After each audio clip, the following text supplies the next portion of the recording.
not the time for salaries of elected politicians to be increased, Peter Obi to Tinubu.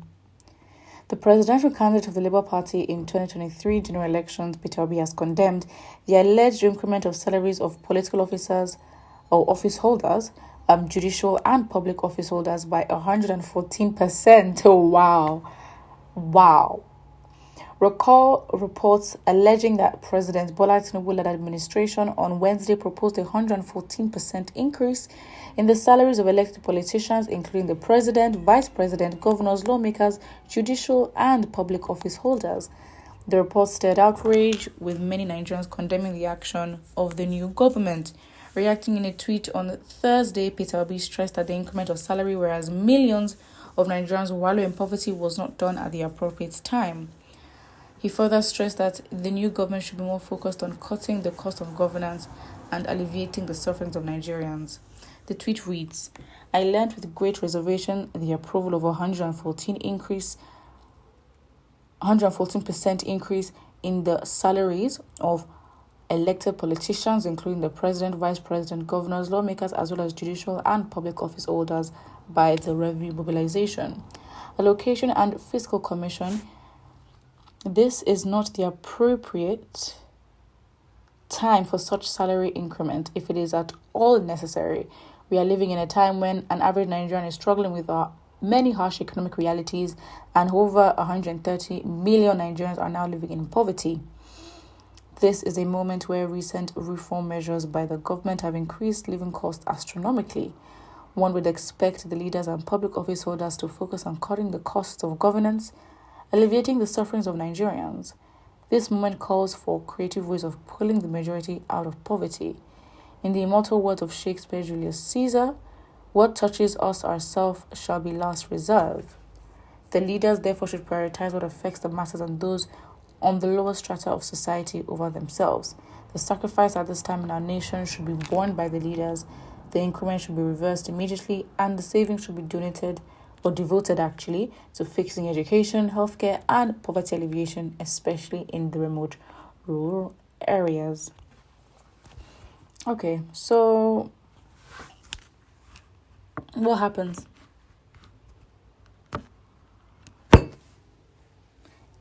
Exactly nothing.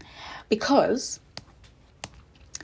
I personally think that to have someone like Peter Obi in government means you need to have a lot and several people like him in government for things to work, right?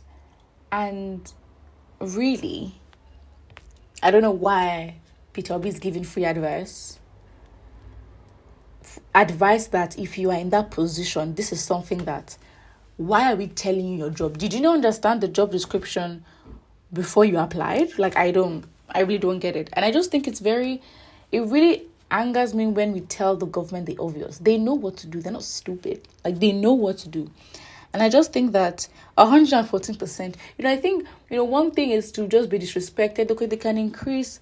It's the extent to how the government really functions like as if we don't exist. They literally, that's the thing. They do what they want as though we don't exist.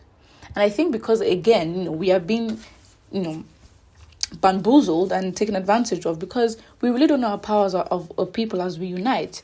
And we actually don't. And I just think that, for Peter Obi, I think Peter Obi should honestly just go on a holiday and just rest. Because for the movement he's trying to do, like, he can have his supporters, yes. But more than just his supporters, the powers that be and the existing system will not even let an entrant like Peter Obi into its system. The system has been made. You see, the Nigerian system of a failed state functions very well. And the aim is to create a failed state. And so the system functions that, when it seems for a change to happen, the system itself would resist the change, not the people. I mean, the people are part of the system, but I'm talking about the political and, the system of governance itself and the different tiers and levels and, different powers that be. It will resist that kind of change because the change and the system is geared towards failure. Anything that is opposite of failure cannot exist and last within the system. And personally, I think that Nigeria is not ready for the kind of change that we want. Some people are, but I don't think to the extent as to the different parts of the country. Nigeria it's actually a very complicated case because it takes more than just a people of a certain area. You see, people that support Peter Obi, right, they have a certain type of thinking. And I think when people, you can see the polarization and the divide, right? You see, the people that support Peter Obi, they think a certain way. The people that support Tinubu think a certain way. If we're really going to look at, how polarized it all is, and you see, it's like different ends of the spectrum. And I think as a leader, the people that you attract and your followers will say a lot about you. You both are a reflection of yourself. It's like a mirror.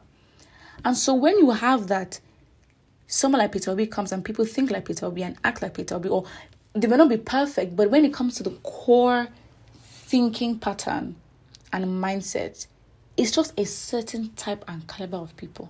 And then the fact that majority, or as what we've been told, supported Tinubu and Tinubu has won, then don't you understand where we are? It's more than a game of numbers. We understand that. But you look at the North, there's so many factors for somebody to win. And really and truly, I think Peter Obi should rest. I think Nigerians themselves are not willing to sacrifice for their country. Or I think we haven't built the energy enough. Everyone just wants to get what they can. We're very selfish. And we want to survive.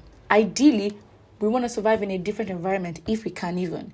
So I personally think that Peter Obi should really go on a long, nice holiday.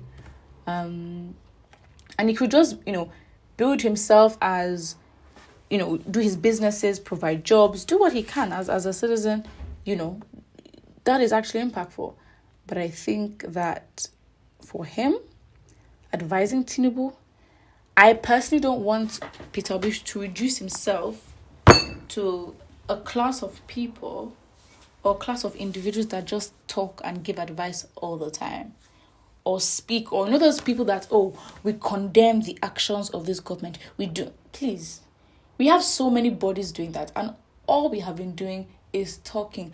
Don't you, even, it's so basic. Just do the right thing. It's not hard. It's not something you have to convince someone and say, no. Tinubu knows the right thing to do. He's not a baby. He's been in the game. Come on. So I just think that Peter Obi should not be given unnecessary advice. I think he should continue his businesses. I think he should, with his actions, charities.